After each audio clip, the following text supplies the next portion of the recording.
The defending Stanley Cup champion Vegas Golden Knights are dealing with a plethora of injuries and a lot of questions as we hit the trade deadline.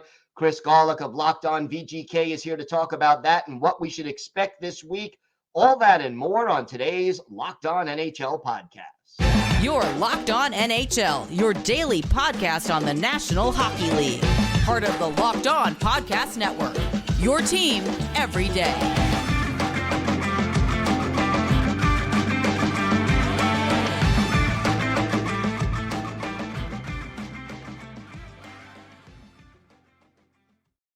And welcome, everybody, to the Monday edition of the Locked On NHL podcast, part of the Locked On Podcast Network, your team every day. I want to thank everyone who makes Locked On NHL your first listen every day. Don't forget to subscribe on YouTube or wherever you get your podcasts so you can get new episodes as soon as they drop. Today's episode is brought to you by FanDuel. Make every moment more. Right now, new customers get $150 in bonus bets with any winning $5 bet. That's $150 if your bet wins. Visit FanDuel.com/lockedon to get started. It is great to welcome back to the show the co-host of Locked On Vegas Golden Knights, Chris Gawlik. And Chris, kind of a crazy time right now for the defending Stanley Cup champions. What is the root cause of the team's recent struggles? Cassidy made a great point. I think we're going back to a couple Thursdays ago, the home game against the Toronto Maple Leafs when Toronto came to Vegas, and I think it was a 6-2 final in favor of Toronto. It was an awful game, just 7-3, whatever it was. It was a bad game. Who cares what the score was? But after the game, Cassidy talked about the Golden Knights are becoming easy to play against and that they've lost their identity to a degree. I don't look at that as Jack Eichel and Mark Stone being injured. I don't. I think that's an excuse. I think that's a crutch. Maybe that's a bad pun given the injuries, but I just think that is an excuse that doesn't need to be made. Yes, Eichel and Stone would be important to any of the 32 National Hockey League teams. You take Draisaitl and McDavid away from Edmonton, obviously things would change, and we can do that with all the teams in the National Hockey League. But they're just not, I don't want to say effort or heart. These are professionals. They're out there working their butts off every game. But just attention to detail, puck management. The defense is healthy, but not getting it done. And the goaltending has been poor, putting it very mildly and PC, I guess. So how do you address that if you're coaching or if you're the general manager of this team? What shakes them up and gets them back on track? Because Vegas has always been a team that wears their opponents down, and that effort that you spoke about has always been a key to their success. They're opportunistic. They score well off the rush. When they had more of their players not injured, they were getting the cycle going and finding other creative ways to score. A lot of that, of course, has gone away due to the injuries. Cassidy, number one, and he's been driving this home in pregame and postgame, in-game, and every other opportunity he can practice as well. Puck management has been borderline abysmal. It's been bad. And it's not the rookies out there making mistakes. The first goal last night against the Buffalo Sabres, Brisson loses, rookie, young kid. Brisson loses a battle, but William Karlsson is the one who gets his pocket picked, and now the Sabres are up 1-0. On another goal, you have Alec Martin, or I think it was McNabb and Pietrangelo, who are normally not even out there together. Neither one is clearing the crease. You have other situations where Shea Theodore, who's been a very good bright spot since his return, just coughs a puck over at the offensive blue line, leads to a shorthanded breakaway. So these aren't issues caused by missing your star players. These are just little snafus that the players are having, making bad decisions with the puck, not winning their battles, not just, like I said, the attention to detail. And then you asked if I was McCrimmon, how I address this. I mean, there's what I would do if I was McCrimmon, and then there's what McCrimmon is going to do because he's McCrimmon. And I don't see McCrimmon as a type to sit still and just let the situation fix itself. I don't see him sitting on a lot of LTIR money when and if and when Mark Stone gets moved there this week. let's stay on the injuries for a little bit. When are some of these players coming back, or are most of them done for the season at this point? Mark Stone, the reports are regular, and not from VGK to the best of my knowledge, but the reports from various sources. Mark Stone, regular season, iffy for the playoffs, if at all. That's a huge blow right there. Irreplaceable piece on the bench. I don't care what they do coming up at the trade deadline. Jack Eichel is borderline ready to go.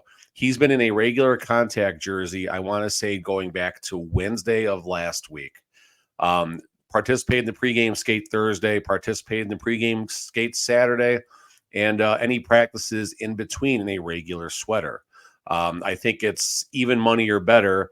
Eichel will return Monday against the Columbus Blue Jackets to at least have him ready for a huge game Thursday against the Canucks. Other injury updates, Pavel Dorofeev, there's absolutely no update from Cassidy. No progression was the update from Cassidy, pardon me. Feels like a concussion situation that's just not improving. Very unfortunate. Will Carrier, I thought, has been closer, but we haven't seen him. Like, all the players have been skating on their own. All the injuries, Ben Hutton, Dorofeev, Will Carrier. Obviously, we talked about Jack Eichel a second ago. Besides Mark Stone, this was before the Mark Stone injury. This update came out. So there should be reinforcements coming, right? You would hope. As far as the trade deadline goes, it's less than a week away now. What do you expect this team to do? If some of these guys are close to coming back, like Jack Eichel, does that make them hedge their bets, or does this team need to be shaken up a little bit? I'm glad you said hedge your bets, because it brought my poker analogy back. I used this last week on Locked On VGK, but last season, the situation with Mark Stone was a little different, kind of the same, but a little bit different in the sense that I don't think Stone has a path to coming back at all this calendar season, even if the Golden Knights go all the way to the Cup final. But last season, the team was very close, it felt, this time. There's been a lot of regression, unfortunately, this year since the All-Star break, which is very odd compared to what happened last season. But last year, I felt McCrimmon was, using a Texas Hold'em reference, drawing to a flush or drawing to an outside straight, where about 25, 28, 30% of the time, you're going to make your hand and you're going to win the pot, right? Well, in this case, the pot is the Stanley Cup, and obviously McCrimmon made his hand and won the pot and won the Stanley Cup. This year at the trade deadline, I think he's drawing to more of like an inside straight, where there's only 4 cards in the deck that can help your hand. And even if he makes his hand, I still don't think he drags the pot. Of course, we're referencing the Stanley Cup again. I think the odds are much different and stacked against the Golden Knights. And, there's Buchnevich, there's Riley Smith, there's Jake Gensel, who's had the most discussions. There's Vladimir Tarasenko. I don't think there's a world. I grew up a White Sox fan. Still am a White Sox fan. We had Kenny Williams as the general manager for a long time. And McCrimmon never McCrimmon too, but Ken Williams never met a free agent or a big trade acquisition he wasn't afraid to pursue or go after. I think Kelly McCrimmon has a lot of that in him as well.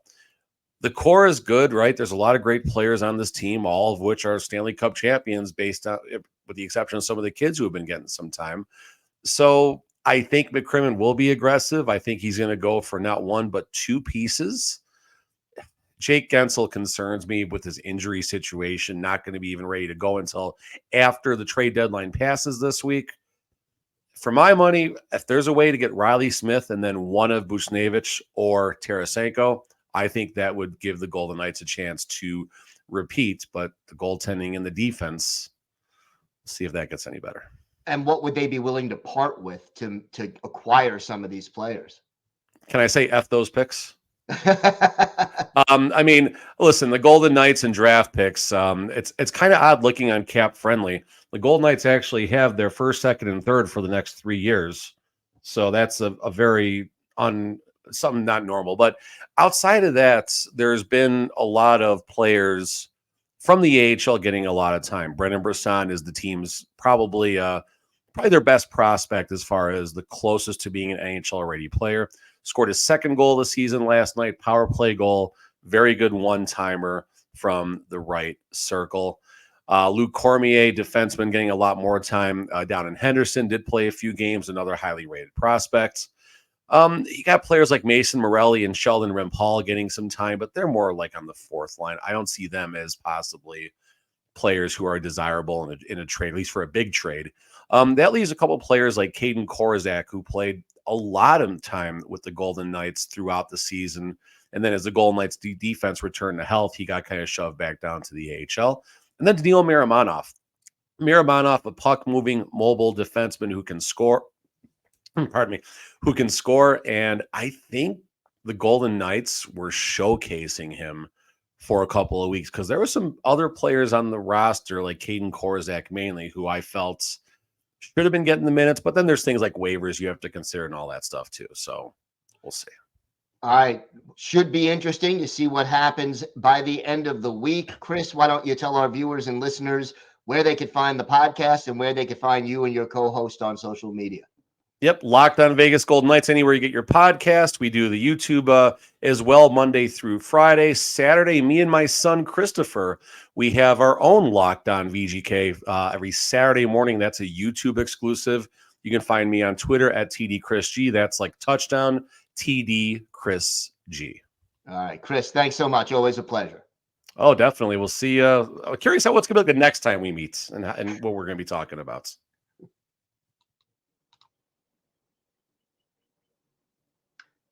Today's episode is brought to you by Game Time. You shouldn't have to worry when buying tickets to your next big event. Game Time is the fast and easy way to buy tickets for all the sports, music, comedy, and theater events near you. They've got killer last-minute deals, all-in prices, and their best price guarantee. So Game Time takes the guesswork out of buying tickets. My favorite feature on Game Time is that you can go on the app and see the view from your seat before you buy the tickets, so you know exactly what to expect when you arrive. And Game Time has deals on tickets not only up to the start of the event, but often even an hour after it starts. It is the place to find last-minute tickets. Take the guesswork out of buying tickets with Game Time. Just download the Game Time app, create an account, and use code LOCKEDON for $20 off your first purchase.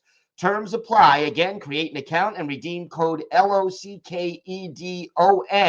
for $20 off. Download Game Time today. Last minute tickets, lowest prices guaranteed.